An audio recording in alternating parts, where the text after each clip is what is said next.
صلی اللہ علیہ وسلم صلو علیہ صلاۃ و سلام علیکہ یا رسول اللہ۔ دوستان محترم، رفیقان ملت، خطبہ مسنونہ کے بعد میں نے قرآن مجید کی بہت ہی مشہور و معروف آیت کریمہ کی تلاوت سے خود کو مشرف کیا ہے۔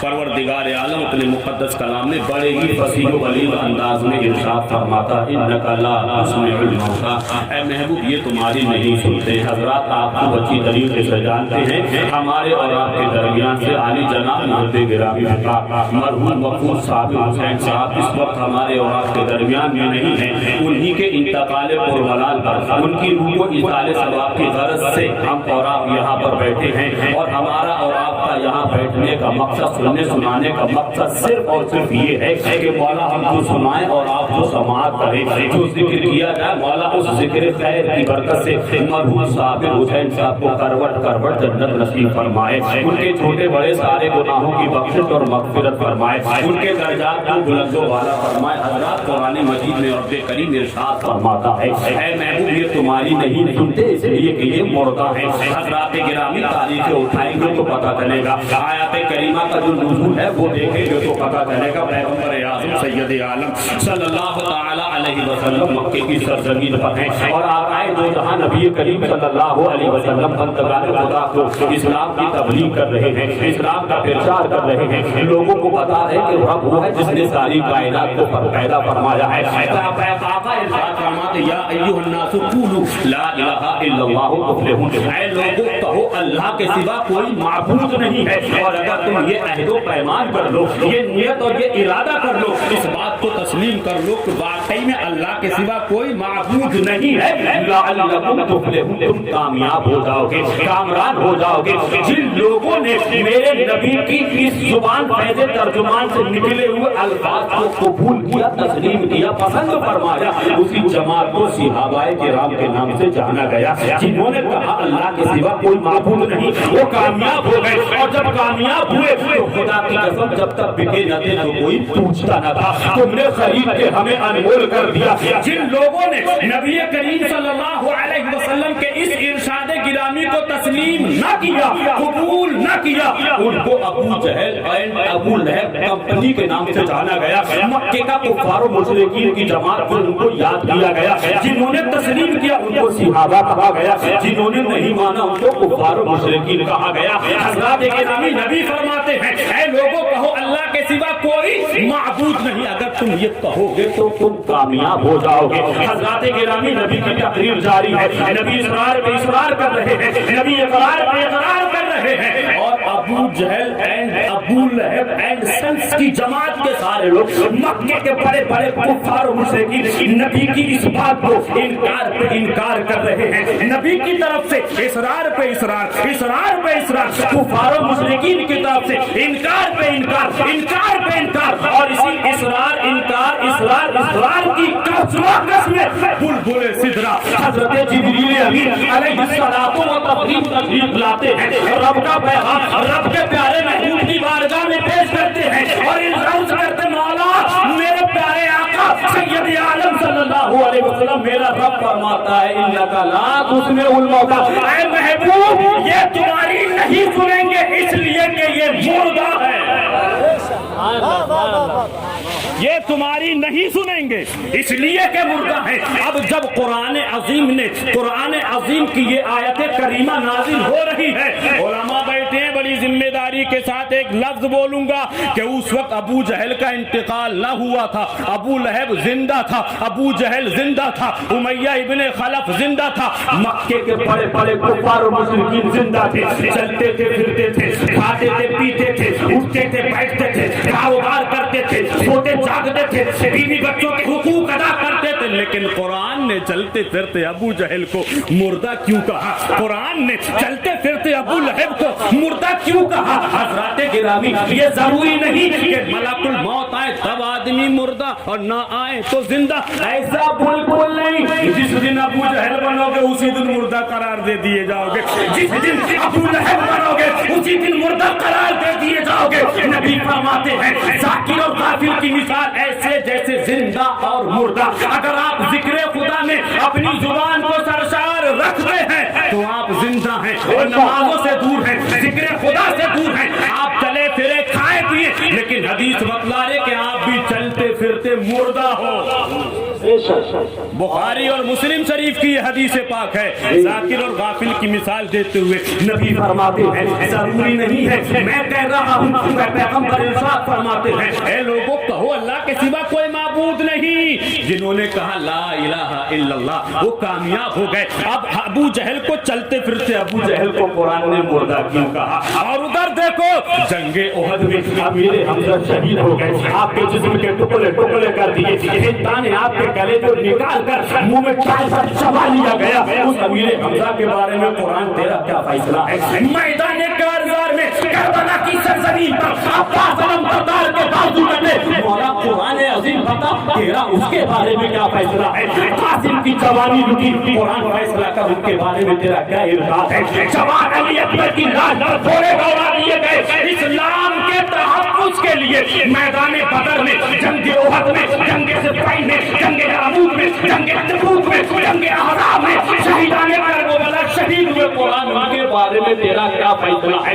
چلتے پھرتے ابو جہل کو تو نے زندہ کہا, لیکن امیر حمزہ کی سانسوں کا سلسلہ منقطع ہو چکا ہے. جسم کے ٹکڑے ٹکڑے ہیں, عباس علمبردار کے بازو کٹ چکے ہیں, قاسم کا شباب لٹ چکا ہے, جوان علی اکبر کی جوانی لٹ چکی ہے. مولا ان شہیدوں کے بارے میں تیرا کیا فیصلہ ہے؟ تو چلتے پھرتوں کو مردہ کہہ رہا ہے, لیکن ان کی سانسوں کا سلسلہ منقطع ہو چکا ہے. یہ دارے پانی سے رحلت فرما چکے ہیں, ان کے بارے میں تیرا کیا فیصلہ ہے؟ تو قرآن جواب دیتا ہے لا تقولوا فی سبیل اللہ اموات.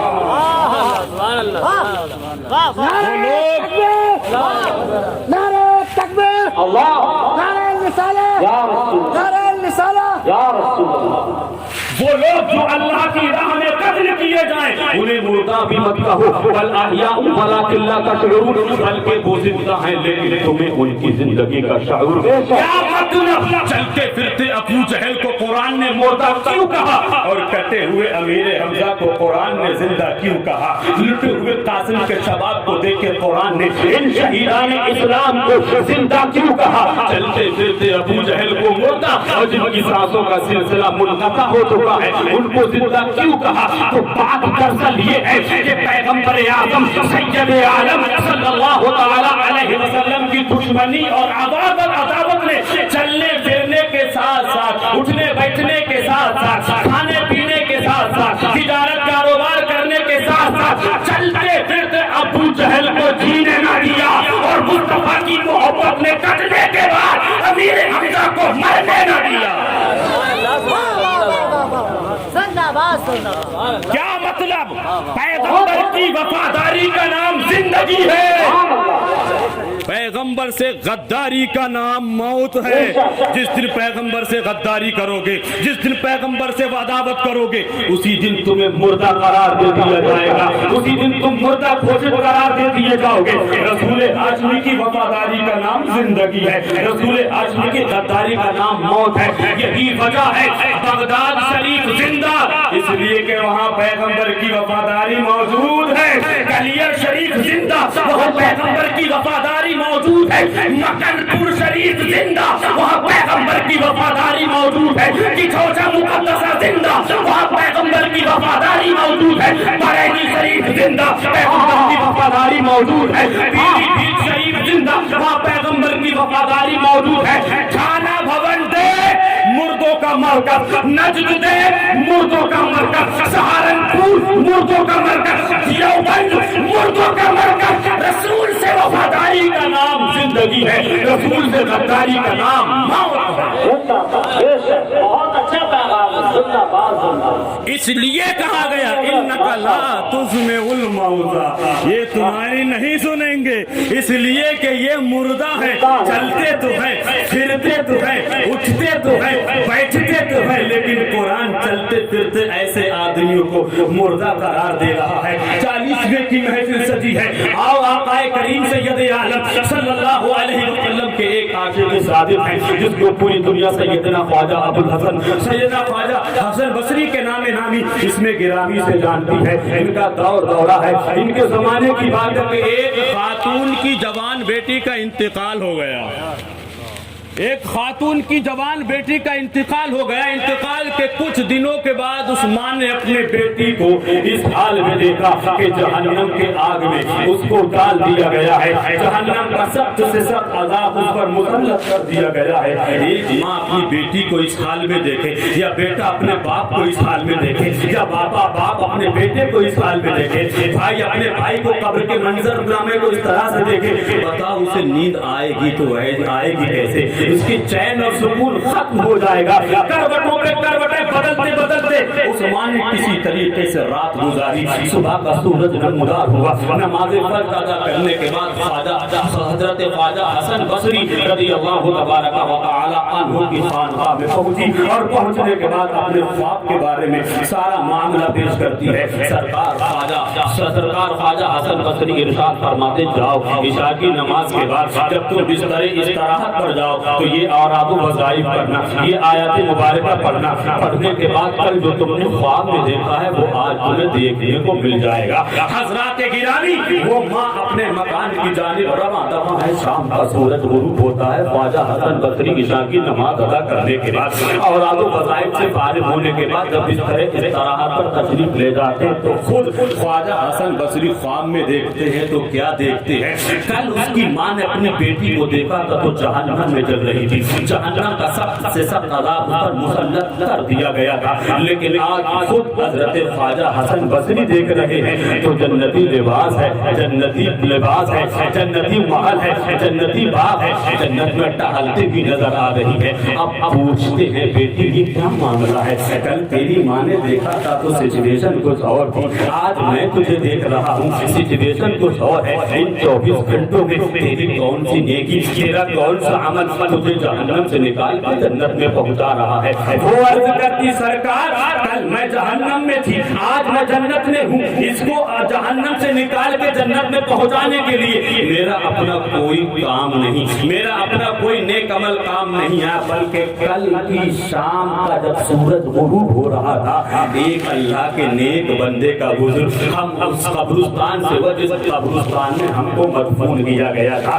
جس قبرستان میں ہمیں سپرد خاک کیا گیا تھا, ایک اللہ کے نیک بندے کا اس قبرستان کے پاس سے گزر ہوا. اللہ کا نیک بندہ اپنی چپلیں یا جوتی اتارتا ہے اور قبرستان کے دروازے پر کھڑے ہو کر کے میرے آقا کی مقدس بارگاہ میں ایک مرتبہ صدق و درود شریف پڑھتا ہے. اب درود شریف پڑھنے کے بعد اللہ کا محبوب بندہ میرے رب کی بارگاہ میں عریضہ پیش کرتا, مولا میں نے تیرے حکم کے مطابق, تیرے ارشاد گرامی کے مطابق تیرے حبیب پر درود شریف پیش کر دیا ہے. اس کو اپنی بارگاہ میں قبولیت کے منصب پر فائز فرما, اور اپنے فضل سے اپنے پیارے حبیب کے صدقے میں اور اس ایک مرتبہ درود شریف کے پڑھنے کی برکت سے اس قبرستان میں جتنے مدفون ہیں, جتنوں کو سپرد خاک کیا جا چکا ہے, مولا ان سب پر اپنا رحم و کرم فرما دے.